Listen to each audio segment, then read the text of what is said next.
नाज़रीन, पन्नू आकिल वेझो कल्होड़ा बिरादरी जे धुरनि में हलंदड़ तकरार तां फायरिंग में नौजवान क़तल थी वियो आहे। उन हवाले सां तफ़सील ॿुधाइण लाइ असां सां टेलीफोन लाइन ते मौजूदु आहे पन्नू आकिल मां बहिराण टीवी जो रिपोर्टर एहसान भट्टी। जी एहसान, कहिड़ा तफ़सील आहिनि? जी बिल्कुल, पन्नू आकिल भरिसां बैजी थाणे जी हद में वाक़े ॻोठ चूंगा में ज़मीन जी मालिकियत कल्होड़ा बिरादरी ॿिनि धुरनि में हलंदड़ पुराणो तकरार खून जी झेड़े जी सूरत अख़्तियार करे वियो आहे, जिते ॿिन्हिनि धुरनि विच में ज़मीन जी मालिकियत फायरिंग शुरू थी वई।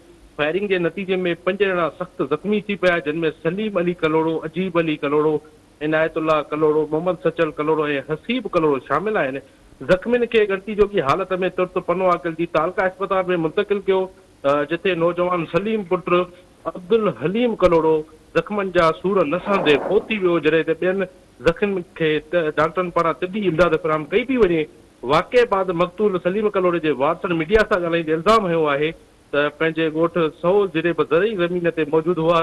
उन दौरान जवाबदार हमीद कलोड़ो डॉक्टर अली अकबर कलोड़े वारी धुरनि हथियारबंदनि सां गॾु अची मथनि सिधी फायरिंग करे ॾिनी, जंहिंजे नतीजे में हिकु नौजवान क़तल ऐं 4 ॼणा सख़्त ज़ख़्मी थी पिया आहिनि।